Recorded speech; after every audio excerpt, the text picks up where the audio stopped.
Video Micro Teaching Koloid oleh Ersi Puteri Amalia. 4 keterampilan dasar mengajar yang dipilih yaitu yang pertama, keterampilan membuka dan menutup. Yang kedua, keterampilan bertanya. Yang ketiga, keterampilan mengadakan variasi. Dan yang keempat, keterampilan menjelaskan. Enjoy for watching.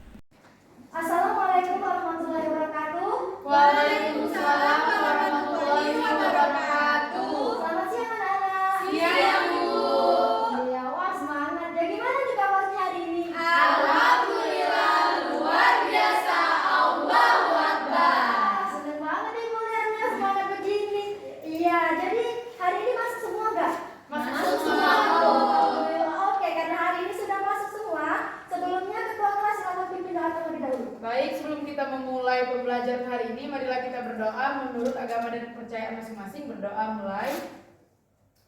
Berdoa selesai. Oke anak-anak, ibu mau merecall dulu nih kalian tentang pembelajaran kita minggu kemarin. Ada yang masih nggak? Ayo, ada yang masih nggak tentang pembelajaran minggu kemarin mengenai apa? Saya, Bu. Iya, Kira, silakan. Mengenai pengertian koloid dan contoh-contohnya, Bu. Iya, benar sekali. Ada yang tahu pengertian koloid itu apa? Saya, Bu. Iya, silakan. Koloid adalah campuran homogen atau heterogen antara dua zat atau lebih. Iya, benar sekali ya jawaban dari Via. Jadi koloid itu merupakan campuran homogen atau heterogen antara dua zat atau lebih. Kalau contoh koloid nih, ada yang tahu? Saya, Bu. Oke, Via. Susu. Iya, benar sekali. Ibu mau satu lagi nih. Coba Ivan. Santan, Bu. Iya, pintar. Pintar sekali ya. Nah, kalau di pelajaran biologi itu kan ada yang namanya fermentasi anak-anak. Nah, salah satu contoh dari minuman fermentasi ini apa? Saya, Bu. Iya, Mira. Yogurt, Bu. Wah, pintar. Pintar banget ini. Iya, jadi yogurt itu salah satu dari jenis koloid ya. Nah, Ibu rasa kalian sudah cukup paham mengenai pengertian dan juga contoh koloid. Hari ini kita akan mempelajari materi selanjutnya. Di sini Ibu akan menampilkan dulu indikator pembelajaran. Ada dua. Yang pertama yaitu mengelompokkan jenis koloid berdasarkan sifat absorpsi dan partikel koloid. Yang kedua yaitu mengelompokkan jenis koloid berdasarkan fase terdispersi dan pendispersinya. Ini ada materi untuk pembelajaran kita hari ini. Langsung saja, pertama itu jenis koloid berdasarkan sifat absorpsi dari partikel koloid. Nah, di sini ada dua macam jenis koloid berdasarkan sifat absorpsi dari partikel koloid terhadap medium pendispersinya. Yang pertama itu adalah liofil. Liofil ini berasal dari bahasa Yunani.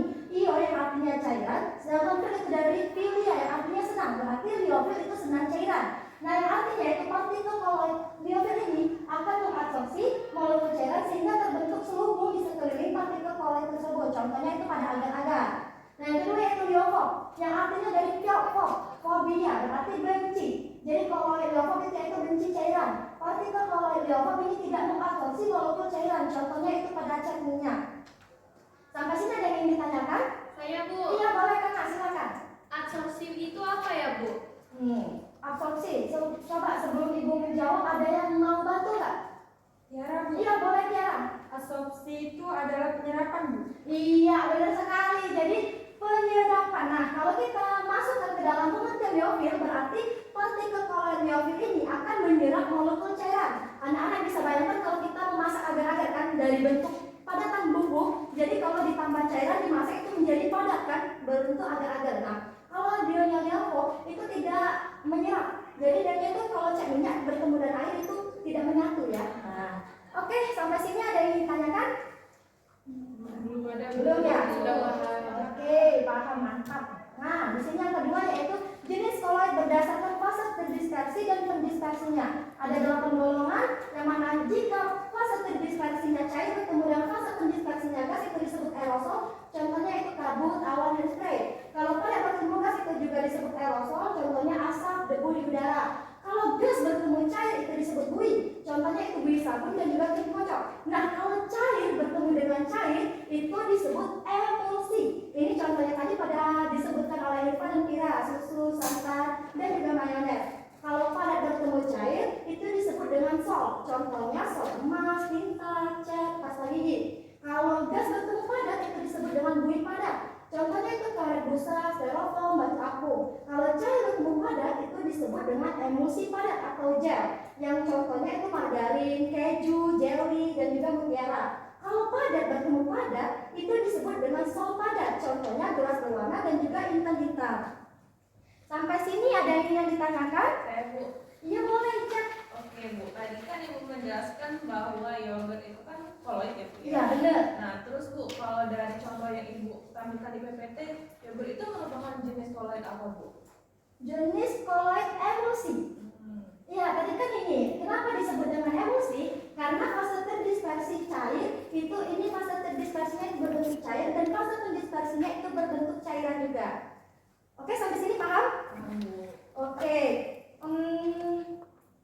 Sepertinya kalian sudah paham semua ya mengenai materi koloid hari ini. Kalau begitu Ibu ada lembar kerja yang kalian jawab yang berdasarkan kelompok sudah dibagikan kemarin. Ini ada kelompok 1 dari Sultana Peraturan dan Teman-teman Alina Asma Putri. Ibu beri waktu 1 menit untuk kalian menjawab pertanyaan berikut.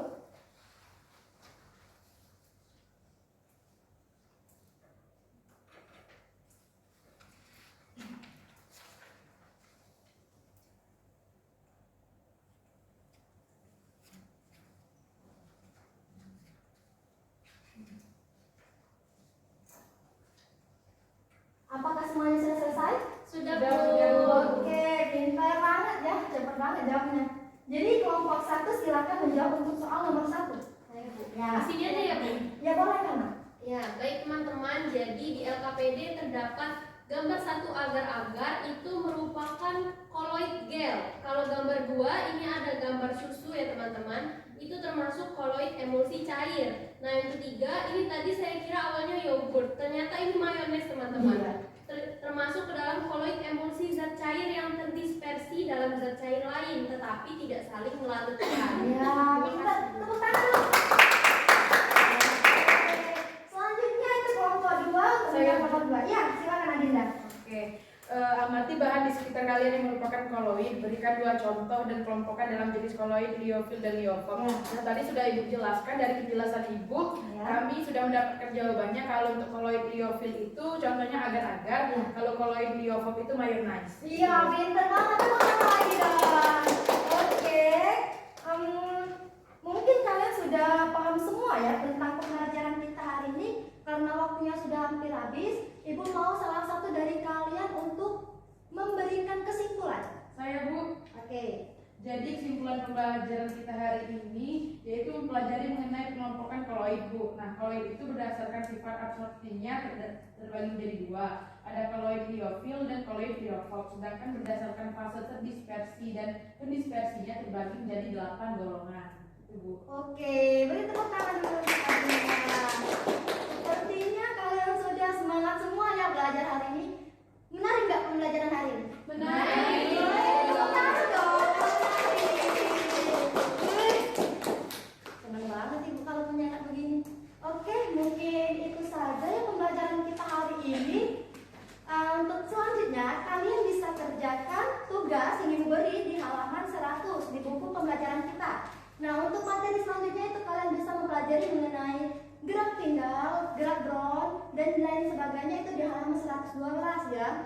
Oke, ketua kelas sebelum tutup silakan pimpin doa terlebih dahulu. Baik, sebelum kita pulang marilah kita berdoa. Berdoa mulai. Berdoa selesai. Alhamdulillah. Oke, Ibu rasa cukup sampai di sini saja ya pembelajaran kita hari ini. Lebih dan kurang Ibu mohon maaf kepada Allah, Ibu mohon ampun. Wabillahi taufiq wal hidayah. Wassalamualaikum warahmatullahi wabarakatuh. Thank you for watching. Bye bye.